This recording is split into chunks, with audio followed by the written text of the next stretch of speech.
Mesdames et messieurs, bonsoir. Soyez les bienvenus pour cette nouvelle édition de notre journal de 22 heures. Au sommaire de l'actualité.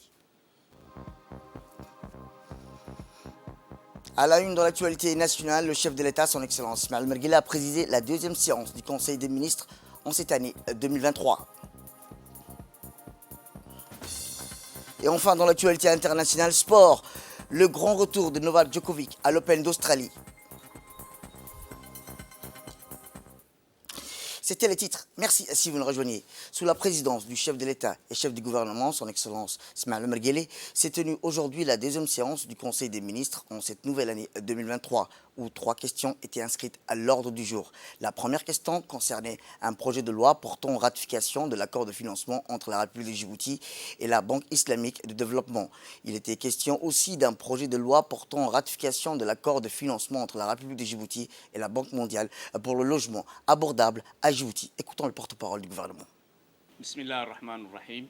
Sous la présidence du chef de l'État, son Excellence M. Ismaël Omar Guelleh, s'est tenue la deuxième séance du Conseil des ministres en ce mardi 17 janvier 2023. Étaient inscrites à l'ordre du jour 3 questions.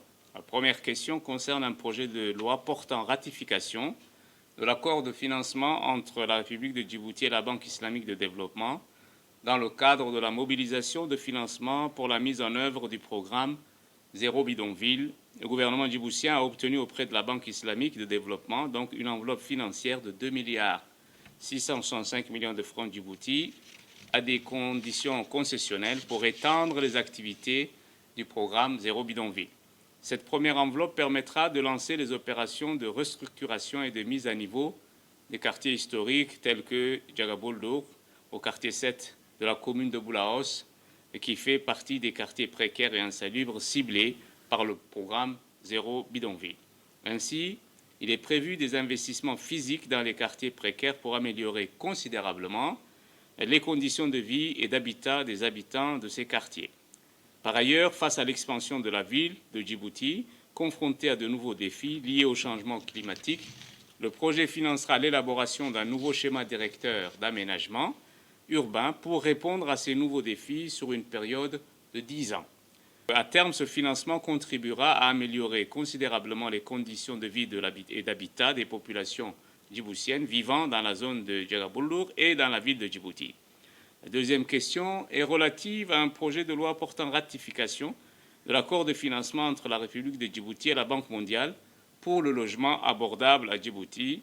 Donc, afin de relever le défi de l'accès au financement d'un premier logement par nos compatriotes, le gouvernement a obtenu un financement auprès de la Banque mondiale d'un montant de 2,665 milliards de francs Djibouti à des conditions concessionnelles.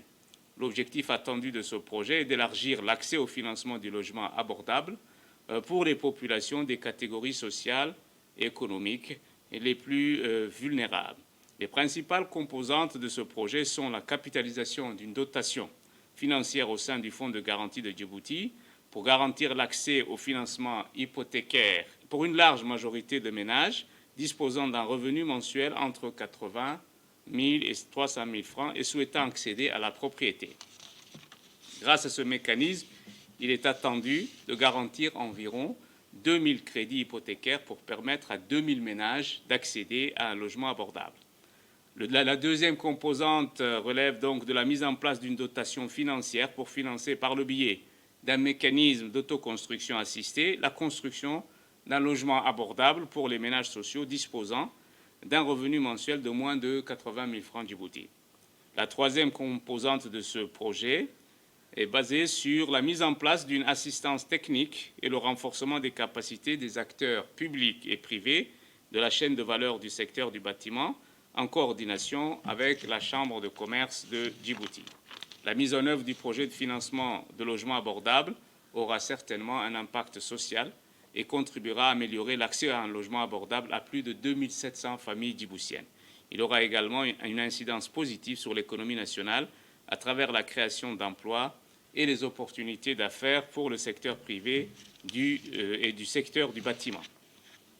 La troisième question est relative à un projet de décret portant organisation et fonctionnement de l'Agence nationale du tourisme. Le tourisme est un secteur de l'économie djiboutienne présentant un fort potentiel pour le développement du pays. C'est dans cette perspective que le gouvernement, conformément à la feuille de route de son Excellence Monsieur le Président de la République, s'est attelé à un vaste chantier de réforme pour tirer profit de ce secteur en termes de création d'emplois et de richesses. Parmi les réformes entamées, la nécessité de donner une nouvelle impulsion au cadre institutionnel de l'Office national du tourisme a été définie dans la loi 45 de l'an 2018, 8e législature, du 30 avril 2019, et la loi 104 en 2020, 8e législature, relative à la transformation de l'ONTD en Agence nationale du tourisme avec un statut d'établissement public, industriel et commercial, pour permettre à l'institution d'atteindre les objectifs fixés par le gouvernement.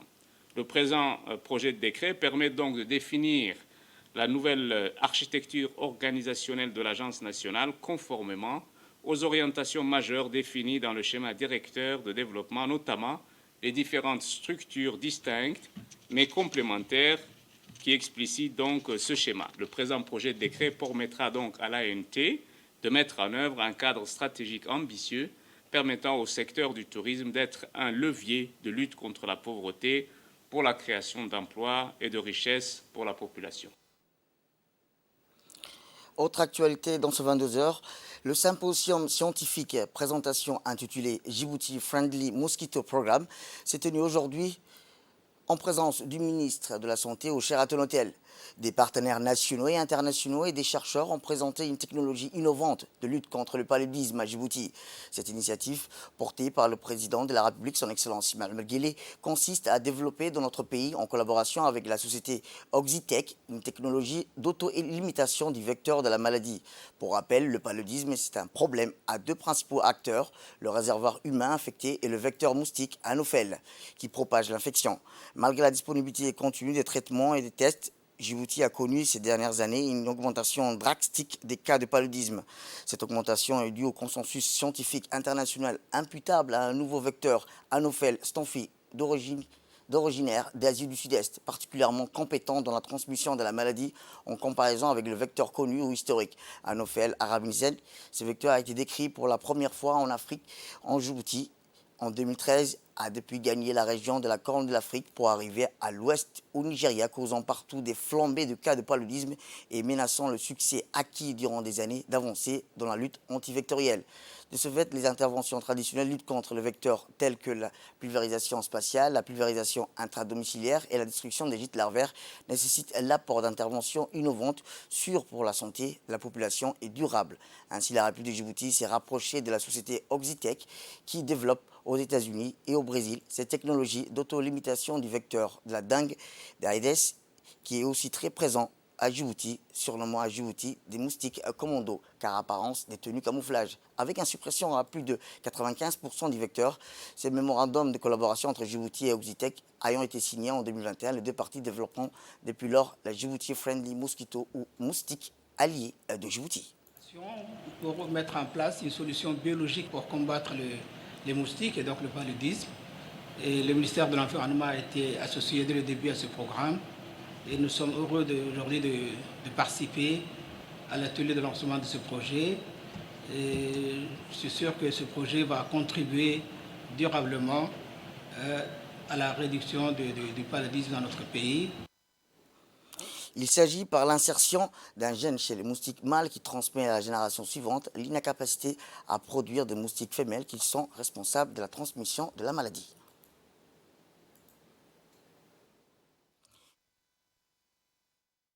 De la société Oxitec qui a développé aux États-Unis et au Brésil cette technologie d'auto-limitation du vecteur de la dengue. Écoutons à présent l'interview du ministre de la Santé. Nous avons constaté ces dernières années une augmentation accrue de l'incidence du paludisme dans notre pays, qui fait que la maladie est devenue endémique avec des cas notifiés presque tout le long de l'année. Cette augmentation de cas de paludisme est due, dans un premier temps, à la croissance urbaine, au changement climatique et la dégradation de l'environnement. Ainsi, vu le contexte épidémiologique, le gouvernement a décidé de mener et d'évaluer l'impact sur les communautés affectées par cette menace de paludisme urbain qui, en dépit des efforts consentis au quotidien contre cette maladie, nous avons l'invasion d'une nouvelle espèce, l'Anophel stevensis. Mesdames et messieurs, le défi est énorme. C'est pourquoi nous ne ménagerons aucun effort pour mobiliser non seulement les ressources humaines, mais aussi les ressources financières et techniques dans l'atteinte de nos objectifs d'ici l'horizon 2026, afin de réduire de moitié la morbidité liée au paludisme.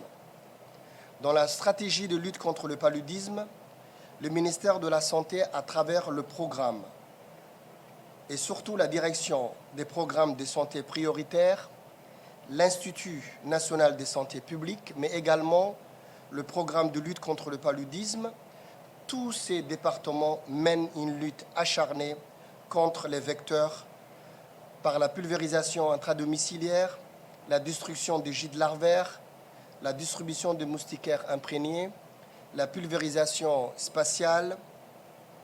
Tous ces procédés ciblent plus particulièrement les moustiques.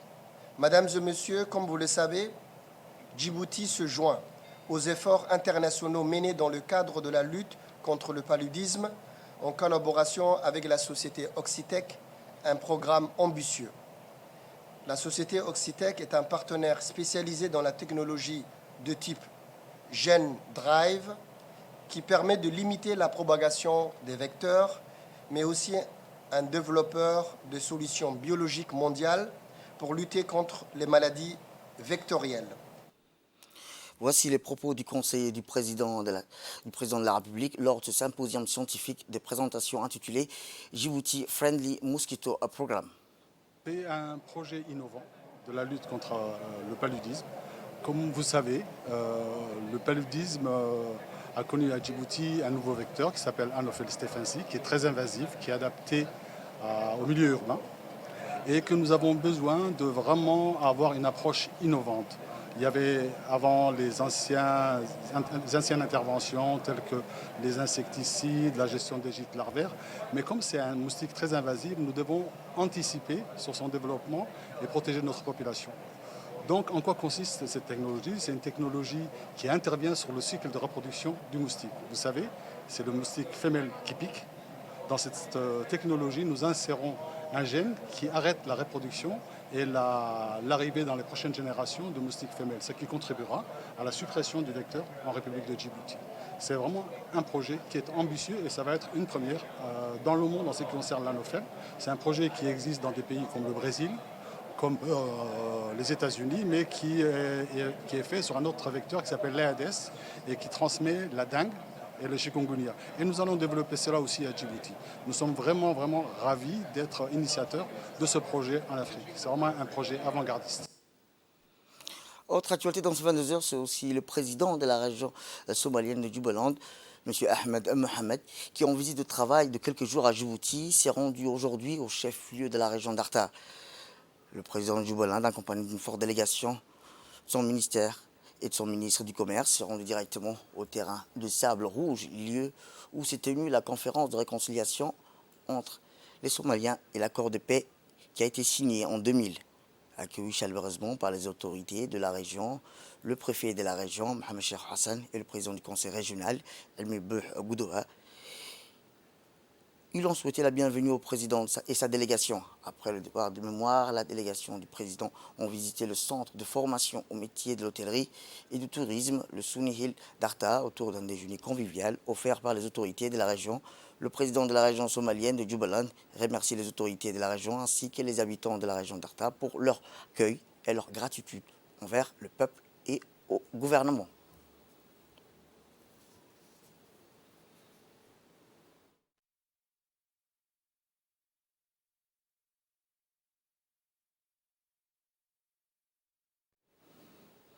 Le président du conseil régional et le préfet de la région ont souhaité la bienvenue au président du Jubaland.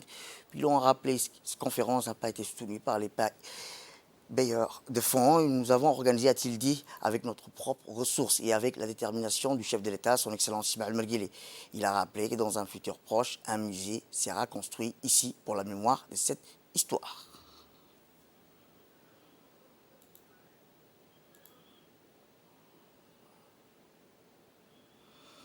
De son côté, le président de la région du Jubaland, M. Ahmed Mohamed, a réagi sur le micro de l'RTD.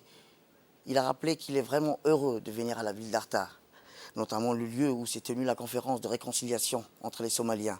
À cette occasion, je remercie le peuple et le président de la République, son Excellence Ismaël Merguele, qui a œuvré à l'organisation de cette conférence.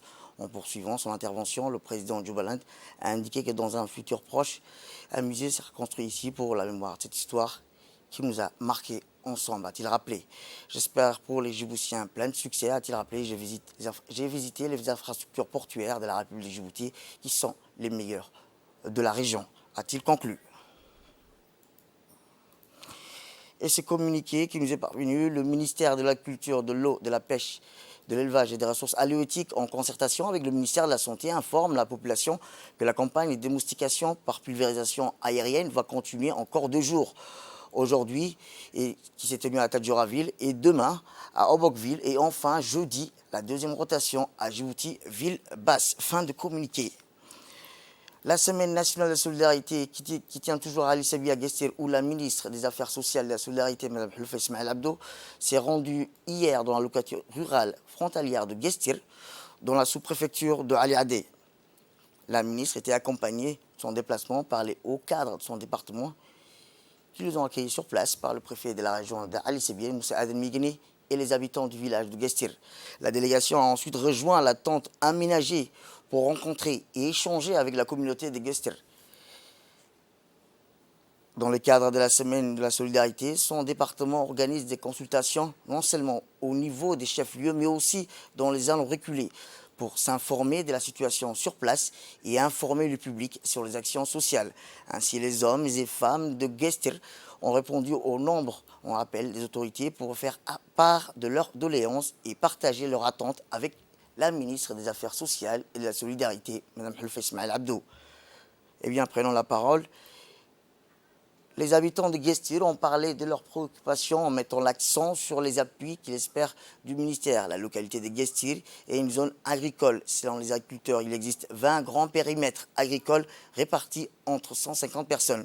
L'objectif des agriculteurs étant d'atteindre le niveau d'Assamo, il est nécessaire qu'ils développent leur activité. C'est pourquoi, pour augmenter leur production, ils ont demandé à ce que ces périmètres soient clôturés pour empêcher l'intrusion des animaux, mais aussi les aider à faciliter l'irrigation des champs.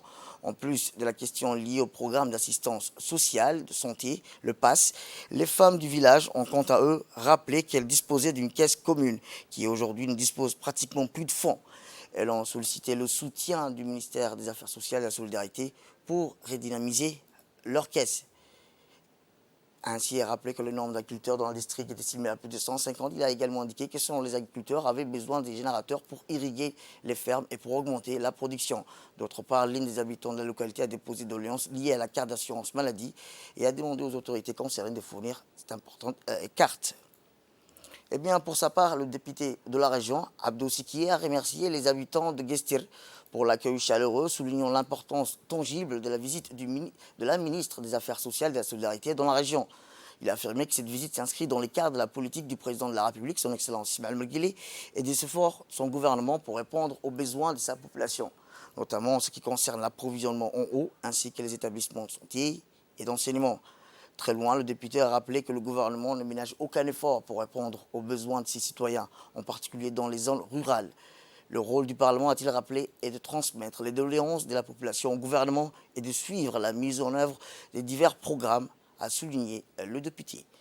Il a rappelé ainsi également, noté que la fourniture des denrées alimentaires de base à la population de la région, au lieu d'une aide financière de 30 000 francs tous les 3 mois, s'inscrit dans le but d'alléger le fardeau des citoyens, en particulier à la lumière de la hausse des prix des denrées alimentaires. De son côté, le préfet de la région d'Ali Sabié, M. Moussa Aden Migeni, est également intervenu au cours de cette rencontre. Il a notamment souligné que parmi les grandes difficultés auxquelles font face les agriculteurs, il y a l'accès à l'eau et notamment les forages. Nous les avons aidés avec des puits, mais ils utilisent leur force pour accéder à l'eau, a-t-il rappelé le préfet. Nous avons également, a-t-il dit le préfet, mis à leur disposition des outils pour creuser, mais les difficultés persistent. Les habitants de Guestir aujourd'hui, la ministre des Affaires sociales et de la solidarité est avec nous et les choses vont désormais changer parce que là où elle passe, il y a toujours du changement, a-t-il conclu. Et enfin, le directeur des Affaires sociales du ministère des Affaires sociales et de la solidarité, M. Mohamed Awale, a dans son intervention souligné que le ministère est en train de lancer un projet de grande échelle et équilibré pour répondre aux besoins de la population dans tous les aspects. Il a expliqué que ce projet englobera toutes les régions de l'intérieur du pays et s'inscrit dans le cadre des efforts du ministère pour améliorer les conditions de vie des groupes sociaux les plus vulnérables, en particulier en cette période où les prix des denrées alimentaires primaires augmentent considérablement en raison du ralentissement de l'économie mondiale. Il a affirmé que les habitants de la région recevront désormais des produits alimentaires de base, soulignant que le ministère mettra également en œuvre d'autres projets tels que le soutien aux caisses communautaires. Également, le directeur général de l'ADS, M. Mahdi Mohamed Jama, qui est intervenu, a indiqué qu'il était important de se rassembler, s'organiser, apprendre et créer des activités. Nous reviendrons, a-t-il dit le directeur, vers vous bientôt et mettrons en place un comité dont les sages du village feront partie. Ce comité va nous présenter les besoins et à partir de là, nous mènerons des études, a souligné le directeur général de l'ADS, M. Mahdi Mohamed Jama. Vous avez également soulevé un point important, a-t-il rappelé, la construction d'un établissement islamique d'enseignement Madrasa. Comme vous le voyez, nous sommes sous une tente, mais nous construirons un local où vous pourrez organiser des rencontres, dire les lois et apprendre le Saint-Coran. Nous ferons tout ce qui est en notre pouvoir et les autres aussi. Et dans son discours, lors de cette rencontre, la ministre des Affaires sociales et de la solidarité, Mme Khalifa Ismail Abdo, a évoqué les objectifs de sa tournée, notant qu'elle s'inscrit dans le cadre de la politique du président de la République, son Excellence Ismail Mergueli, visant à examiner de plus près la situation de la population dans les zones rurales et voir de près sur les projets de développement en cours. En réponse aux demandes de la population, la ministre a souligné que son département ministériel établira un siège pour les réunions et un centre d'enseignement du Saint-Coran pour répondre aux demandes de la population à cet égard. Elle a également noté le financement d'un programme pour mener des études de faisabilité sur des projets agricoles dans la localité de Guestir. La ministre a affirmé l'injection de 300 000 francs Djibout dans la caisse villageoise pour renforcer les programmes de soins et de santé et d'aide sociale. Eh bien, sans transition, en marge de sa réunion avec la communauté de Guestir, la ministre des Affaires sociales et de la solidarité, Mme Khalifa Ismail Abdo, a visité l'école de poste et les postes de santé du village. Accompagnée du préfet de la région et les hauts cadres du ministère des Affaires sociales et de la solidarité, la ministre a d'abord visité l'école primaire de Guestir, où elle a pu échanger brièvement avec les enseignants et les élèves de cette école. Puis après, des kits scolaires ont été remis à cette occasion. La visite s'est poursuivie au niveau du dispensaire du village. La ministre s'est entretenue avec les responsables du centre et professionnels de santé pour s'informer sur les prestations de soins offertes par cette structure. Elle a pu également discuter avec les femmes venues consulter. Lors de cette visite, des kits de maternité ont été mis à la disposition du dispensaire. En se rendant sur le site à rencontre, Mme Khalifa Ismail Abdo a pu aussi découvrir le savoir-faire des femmes de cette localité à travers l'exposition des produits artisanaux confectionnés par leurs soins. Une démonstration du savoir-faire également dans le domaine de la culture culinaire et notamment le traitement du lait. On reste toujours dans le sud où le ministère des Affaires sociales et de la solidarité a souhaité rencontrer les femmes d'Ali Sebier en collaboration avec l'Union nationale des femmes djiboutiennes et l'antenne de l'UNFD. C'est toujours dans la continuité de la Semaine nationale de la solidarité. C'est ainsi la secrétaire générale de l'UNFD, Mme Fatouma Mouss Abi, accompagnée des cadres de l'ADS et du ministère des Affaires sociales et de la solidarité, ont été chaleureusement accueillis et ont échangé avec les femmes d'Ali Sebier sur les avancées de la situation des femmes à Ali Sebier. Il s'agissait là également pour le ministère des Affaires sociales de partager à l'occasion de la Semaine nationale de la solidarité les interventions du ministère, mais aussi et surtout d'informer et partager les femmes de la région et les actions futures du ministère des Affaires sociales et de la solidarité.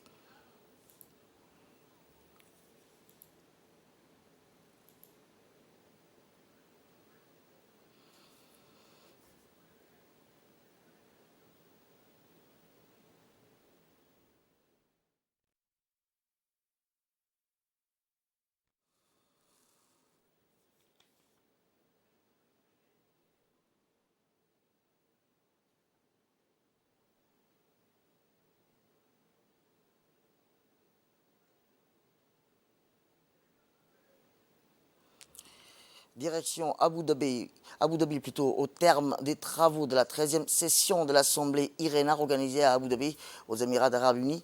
Et au chapitre du rencontre bilatérale, le ministre de l'Énergie chargé des ressources naturelles, M. Younis Ali Guedi, a eu des entretiens fructueux avec d'éminentes personnalités et des acteurs majeurs de la filière énergétique mondiale. Ainsi, le ministre Younis Ali Guedi a d'abord rencontré le nouveau ministre kenyan de l'Énergie, David Chirchir, pour le féliciter pour sa nomination et l'inviter à effectuer une visite de travail à Djibouti afin de renforcer davantage la coopération énergétique entre nos deux pays, notamment dans le domaine du développement de l'énergie géothermie. Ensuite, le ministre de l'Énergie a échangé avec le directeur général de l'IRENA, Francesco Lacamara, sur le développement et la relation coopération entre cette agence de la République et la République de Djibouti dans le domaine de l'exploitation des énergies renouvelables. En outre, le ministre de l'Énergie s'est entretenu avec le PDG du groupe Emirati, Amr Power. Les discussions étaient consacrées sur l'état d'avancement du projet de construction de la centrale électrique solaire du Grand Bara de 25 à 30 MW, la finalisation des aspects techniques inhérents de ce projet et le démarrage des travaux prévus dans les mois à venir. On reste toujours à Abu Dhabi où la 15e édition de la semaine de la durabilité à Abu Dhabi s'est ouverte hier. La cérémonie d'ouverture de cet événement a été présidée par le président des Émirats Arabes Unis, son Altesse Royale, Cheikh Mohammed bin Zayed Al Nahyan, en présence de nombreux dirigeants mondiaux. La République de Djibouti, quant à elle, a été représentée à cette semaine de la durabilité par une délégation conduite par M. Mohamed Abdelkader Moussa Halem, ministre de l'Environnement et du Développement durable. Le ministre était accompagné de M. Moussa Mohamed Ahmed, ambassadeur de Djibouti aux Émirats Arabes Unis, et de M. Aden Hassan Elmi, conseiller technique du ministre de l'Environnement et du Développement durable. Au cours des différents travaux de cette semaine, les principales parties prenantes discuteront des priorités clés de l'agenda climatique mondial lors du COP28 et de la nécessité d'engager et inclure toutes les parties prenantes de la société et de manière de tirer parti de l'évaluation du premier bilan mondial de l'accord de Paris pour accélérer les progrès climatiques lors de la COP28 et au-delà. Et dans l'actualité internationale, je vous le dis dans le titre, l'Open de tennis d'Australie a débuté hier avec les qualifications sans encombre pour le deuxième tour de l'Espagnol Rafael Nadal, du Russe Daniil Medvedev, encore du Grec Stefanos Tsitsipas. Et Novak Djokovic doit quant à lui effectuer son entrée en lice ce mardi. Le Serbe fait son grand retour en Australie après avoir été expulsé du pays l'année dernière pour avoir refusé de se faire vacciner contre le Covid-19. Novak Djokovic s'est déjà dit un peu plus ému après avoir reçu un accueil chaleureux vendredi lors d'un match exhibition à Melbourne. Il avait également reçu un bon accueil du public australien lorsqu'il a remporté le tournoi et sa prestation à Adelaide la semaine dernière. Dans le tableau féminin, la numéro 1 mondiale Iga Swiatek s'est déjà qualifiée pour le deuxième tour. La Polonaise va quant à elle remporter son premier Open d'Australie avec 2 victoires à Roland Garros et l'une à l'US Open. C'est la fin de cette édition. Merci à vous de nous avoir suivis. Restez avec nous pour la suite de nos programmes télévisés. Le programme continue sur Télé Djibouti.